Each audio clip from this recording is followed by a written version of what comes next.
What's up, guys? It is Andrew Cooper here with another Coop Scoops. It is NFL draft time, my favorite time of year. We are doing a live stream for the draft next Thursday, 7 o'clock on the Lightning Round, now powered by Fantasy Alarm. It's going to be me, Kevin Tompkins, Britt Flynn. We're going to have a bunch of your favorite guests on. Howard Bender's coming on, John and Pemba. We'll give away some draft guys. We'll have some laughs.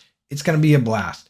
And I'm here on this video to tell you about one thing that I like to do before the draft, which is bet on the draft using fantasy football. Obviously, you can bet on the draft with your bookie, but the odds are always so tough to beat. The house is tough to beat. Those guys are too sharp. I'd rather put in some work, put in some elbow grease, use my hunches to try and bet on the draft beforehand using fantasy.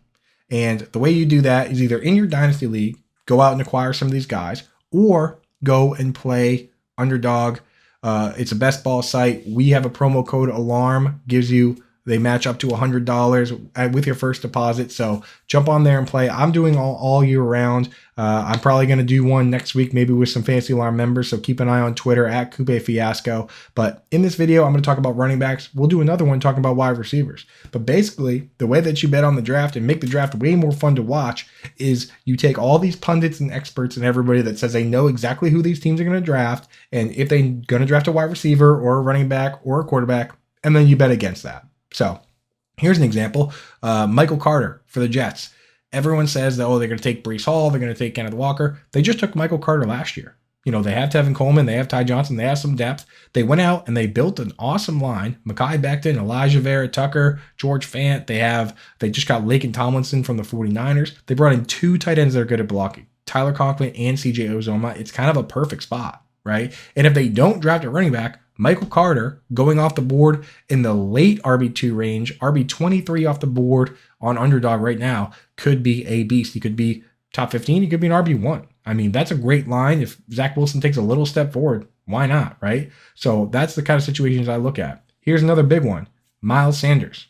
Miles Sanders, over his career so far, has been pretty efficient. 5.1 yards per carry is actually amazing. I pulled up all the active players that had over 400 carries to see who had the best yards per carry. It was Nick Chubb, Jonathan Taylor. Oddly, number 3 on the list was Gus Edwards at 5.2 yards per carry. Pretty out of the blue there. Number 4, Miles Sanders. Number 5, Aaron Jones. 4th on that list. He didn't score any touchdowns last year, which is kind of fluky, but he got hurt and only played 12 games.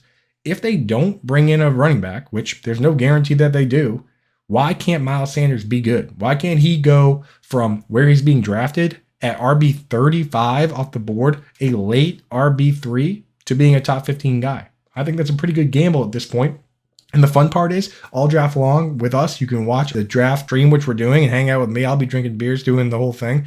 We cheer every time the Eagles don't pick a running back because we're rooting against it. It's a lot of fun. So I'll give you one more before we go. This one is super deep. Anyone can have him at any spot, but in an Underdog draft, which is 20 rounds, everyone drafts 5 or 6 running backs. You got to fill it out. You got to get guys all the way at the end. This guy can be had with your very last pick in most instances because he's going at RB 81. Miles Sanders at RB 35 is a late RB 3. RB 81 is like an RB 6, 7. I don't even want to do the math, but it's deep.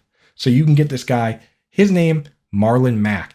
Everyone out there is saying, the Texans don't have a good running back and they're a great spot for a guy to land because he'll get all the carries. But they're not thinking about what the Texans' needs are and where they are in this rebuild. They are deep in the rebuild. It's not the time to take a luxury pick that is the shortest shelf life in the entire league. Why would they do that?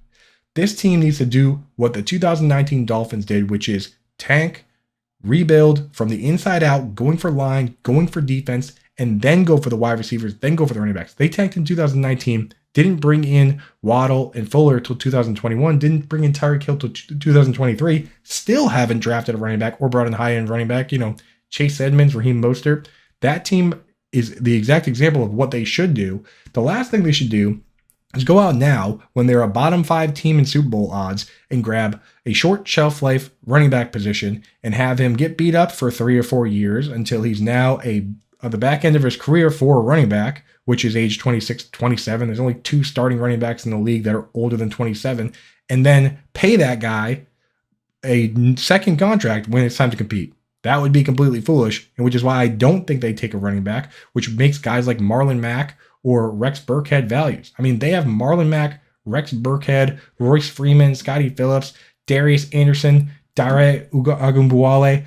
There's 6 running backs on the roster. They probably look at it and say, hey, we need to cut some running backs. We don't need more. So that's the way I look at it. Those guys, to me, Michael Carter, Miles Sanders, Marlon Mack, those are all values. And the fun part is, those are just the values I like, just a couple quick ones. You can look at it and say, hey, this team, if they don't draft a running back, this guy wins. And then we can enjoy the draft, enjoy it all the way through, and, root against certain teams, picking certain players. Just makes it that much more fun. So I'll come back with the wide receiver one and tight end one after this. But cheers, guys. I look forward to enjoying the live stream with you guys next Thursday.